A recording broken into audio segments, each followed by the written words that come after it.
আমি সহযোগিতা করেছি, কারণ প্রত্যক্ষ এবং পরোক্ষভাবে রাজপথে ঢাকা কলেজের সহযোগিতা আমি পেয়েছি।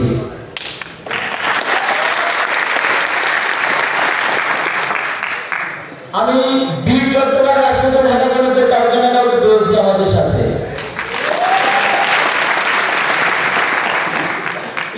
তো আজকের এই ঢাকা কলেজ কর্তৃক জুলাই অভ্যুত্থানে ঢাকা কলেজের অবদান অনুষ্ঠানে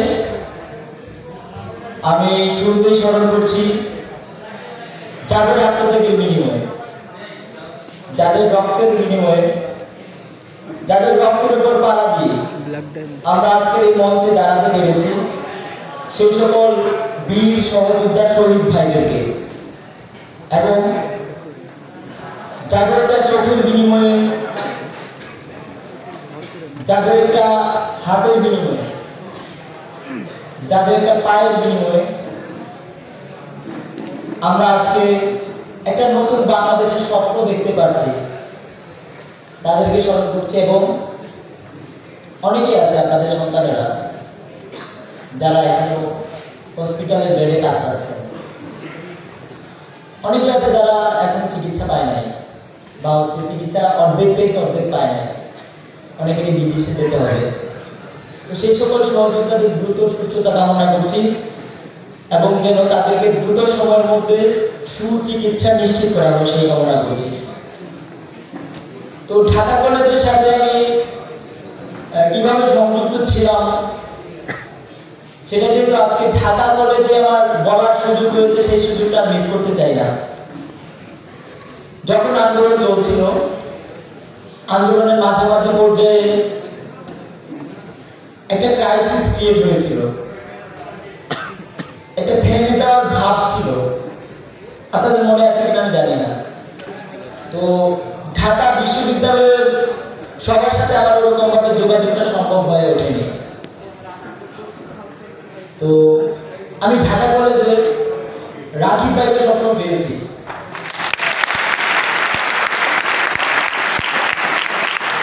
ঢাকা বিশ্ববিদ্যালয়ের মাহিনী সরকার ভাইয়ের সাথে আমার সরাসরি যোগাযোগ ছিল।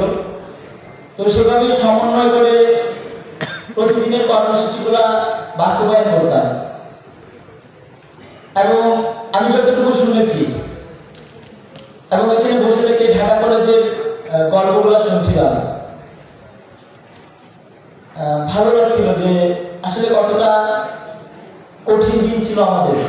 শুনেছি সায়েন্স ল্যাব আপনাদের ঢাকা কলেজেরই দখলে ছিল, কেউ সেখানে আসতে পারে নাই। এবং ঢাকা কলেজের ইতিহাস যদি আমি একটু দেখি, তাহলে দেখা গেছে যে দেশের প্রত্যেকটা সংকটে, দেশের প্রত্যেকটা ক্রাইসিসে ঢাকা কলেজের অবদান ছিল অনস্বীকার্য। যেহেতু আমি চট্টগ্রামে আন্দোলন করেছি, বীর চট্টগ্রাম রাজপথেই ছিল আমার আসল ঠিকানা। তো ঢাকার সম্পর্কে খুব একটা অনলাইনে যা দেখতাম তাই জানা ছিল, এর বাইরে কিছু জানা ছিল না। কিন্তু আজকে এই মঞ্চে বসে থেকে নতুন অনেক কিছু জানতে পেরেছি, যেগুলো আসলে জানার প্রয়োজন। তো আমরা আশা রাখবো দেশে যে ভবিষ্যতে কোনো সংকট তৈরি হবে না, দেশে যে ভবিষ্যতে কোনো ক্রাইসিস তৈরি হবে না, তার গ্যারান্টি আমরা দিতে পারি না। কারণ আমাদের পেছনের ইতিহাস খুব একটা ভালো না। আমাদের পেছনের ইতিহাস যদি আমরা দেখি, দেখা গিয়েছে যে আমাদের যখন সংকট তৈরি হয়েছে তখন আমরা এক হয়েছি, কিন্তু যখন সংকট কেটে গেছে তখন আমরা আবার বিভাজিত হয়ে গেছি। যার ফলে আমাদের বারবার নতুন কোনো না কোনো সাল এসেছে, ৭১ এসেছে, ৯০ এসেছে, ১৮ এসেছে, সবশেষে ২৪ এসেছে। তো সেই জন্য ঢাকা কলেজের সহযোদ্ধাদের কাছে আহ্বান থাকবে, দেশের প্রত্যেকটা সংকটে আপনারা যেমন বিগত সময়গুলোতে ঐক্যবদ্ধভাবে ভূমিকা রেখেছেন, ভবিষ্যতেও বাংলাদেশের প্রত্যেকটা সংকটে আপনাদের উপস্থিতি থাকবে ইনশাআল্লাহ। আমার আজকে খুব 11 জুলাইয়ের কথা মনে পড়ছে, যেদিন আপনারা যে স্ট্যাচুটা দেখতে পান, এই স্ট্যাচুটা ক্রিয়েট হয়েছিল সেটা বীর চট্টলার রাজপথ থেকে। আমাদের মানুষ ওদিন খুব বেশি ছিলাম না, সর্বোচ্চ 200 জন ছিলাম, আর পুলিশ ছিল 300 জন, তারও বেশি হতে পারে। আমাদের টার্গেট ছিল আমরা কোনোভাবে রাজপথ থেকে যাব না, যেভাবে হোক আমরা আমাদের কর্মসূচি বাস্তবায়ন করব। তো 11 জুলাই আমরা বটতলী রেল স্টেশন, যেটা চট্টগ্রামের মেইন রেল স্টেশন, ওখানে কর্মসূচি ঘোষণা করি। বৃষ্টি ছিল এবং এর আগের দিন সারাদিন বাংলা ব্লকের ছিল, যার ফলে উপস্থিতি কম ছিল। আমরা যখন দেখলাম রাস্তায় প্রায় 300 জন পুলিশ, আমরা শিক্ষার্থীরা 200 জন, আমরা আলোচনা করছিলাম কিভাবে আমরা রাজপথে যেতে পারি। কিন্তু পুলিশ থেকে বারবার আমাদের কাছে মেসেজ আসছিল, আপনারা রাজপথে যাবেন না, এখানে দাঁড়াবেন, দাঁড়িয়ে স্লোগান দিবেন আর কর্মসূচি শেষ করে চলে যাবেন। এখানে আমার বন্ধুদের কথা অস্বীকার করার সুযোগ নাই, এবং আমি শুধু চট্টগ্রামে না, সারা বাংলাদেশে দেখেছি জুলাই অভ্যুত্থানে একটা গুরুত্বপূর্ণ ভূমিকা ছিল আমার বন্ধুদের। যখন আমরা 11 জুলাই চট্টগ্রাম রাজপথে নামতে পারছি না, তখন আমাদের বোনেরা আমাদের ঢাল হয়ে দাঁড়িয়েছে সামনে, বলেছে আপনারা পিছনে আসেন, আমরা সামনে আছি, যা হওয়ার আমাদের হবে, বাট আপনারা পিছায়েন না। আমরা টাইগার পাস পর্যন্ত মার্চ করে যাই পুলিশের ব্যারিকেড ভেঙে। টাইগার পাসে গিয়ে আমাদেরকে চূড়ান্ত ব্যারিকেড দেওয়া হয়, এক চুলো আমাদেরকে যেতে দিবে না। সামনে থেকে দুজন নেগোসিয়েশন করতেছিল আর পিছনে আমরা ছিলাম। তো আপনারা বলতেছিল যে আপনারা কি যাবেন কি যাবেন না, যদি না যান তাহলে বলেন আমরা যাবো। তো আমি যে দুজন নেগোসিয়েশন করতেছিল, আমি বলছি যে আপনারা নেগোসিয়েশন করেন পুলিশের সাথে, আমরা দেখতেছি। তো ওদেরকে নেগোসিয়েশন করতে দিলাম, আপুদেরকে বললাম আমরা পিছন থেকে ফোর্স করতেছি আর আপনারা সামনে যাবেন, আমরা পিছন থেকে ফোর্স করব।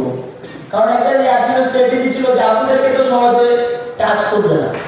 ধরেন আপনার একজন বোন অথবা আপনার একটা মেয়ে, তাকে যদি পরপুরুষ বা কোনো একটা ছেলে টাচ করে, মানে টাচ করে বাজে ভাবে, এটা আপনি মেনে নেবেন? সম্ভব এটা? তো ওই দিন আপনার সামনে ছিল পুলিশ, মহিলা খুব কম ছিল, পুরুষই ছিল বেশি, ওরা ছাড়তে নেই কাউকে। যতগুলা বোন ছিল সামনে প্রত্যেককে পিটাইছে এবং বাজেভাবে টাচ করছে, একজনও টাইগার পাস থেকে যেতে পারে নাই। আমরা 150 ছেলে দৌড়ায় সামনে চলে গেছি। তো আমরা ভাবছি কি যে সামনে আর কোনো ব্যারিকেড থাকবে না, অথবা পিছনেই আছে। 2 নাম্বার গেট পর্যন্ত গেছি, যাওয়ার পরে দেখি যে পিছনেও পুলিশ সামনেও পুলিশ, মাঝখানে পড়ে গেছি আমরা। আমাদের বাম দিকে শুধু দৌড়ানোর রাস্তা আছে, পিছনেও নাই, সামনেও নাই, ডানেও নাই। তো যখন পুলিশের লাঠি চার্জ শুরু করলো আমাদের উপর, 300 পুলিশ, শিক্ষার্থী আমরা 1 থেকে 150 জন লাইভ করতেছিলাম। তো পুলিশের লাঠি চার্জের কারণে সবাই দৌড়াচ্ছিল। আমি যখন আমরা প্রথম ব্লক করি রাস্তা, ওই দিন আমি একটা কথা বলছিলাম যে কোনোভাবে রাজপথ ছাড়বো না, প্রয়োজনে নিজেকে পেট্রোল দিয়ে জ্বালায় শেষ করে দেবো, দাবি আদায় না হওয়া পর্যন্ত রাজপথ ছাড়বো না। বারবার আমার মাথায় এটা ঘুরতেছিল এবং এটা আমাকে গিল্টি ফিল করে দিয়েছিল যে আমি তো মানে মানুষ যাদেরকে আমি কথা দিয়েছিলাম তাদের সাথে আমি প্রতারণা করতেছি, দেশের মানুষের সাথে প্রতারণা করতেছি। তো যখন দেখলাম যে আমার পিছনে আর দৌড়ায় যাওয়ার আর কেউ অবশিষ্ট নাই, আমি সবার পিছনে ডাকলাম সবাইকে, কেউ দাঁড়ায় নাই, কারণ স্বাভাবিকভাবে দাঁড়াবে না। ছাত্রলীগ এবং পুলিশ মিলে আমাদেরকে অ্যাটাক করতেছিল। তো আমি দাঁড়ায় গেলাম, চোখটা বন্ধ করলাম, বন্ধ করে এমনি দাঁড়ায় গেলাম, বলতেছি যে শুট মি। আমি ইংল্যান্ডে করতেছি, আব্বা আমার কথা মনে হচ্ছে। তারপর হঠাৎ করে দেখি যে কেউ একজন আমাকে এসে ধাক্কাচ্ছে।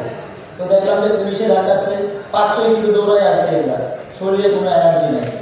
তো আমিও পাল্লাভাবে দেখাচ্ছি, এক পর্যায়ে পড়ে যাই। তো যেখানে 100 মানুষ ছিল 30 মিনিটের মধ্যে সেখানে 2000-এরও বেশি মানুষ হয়ে গেছে।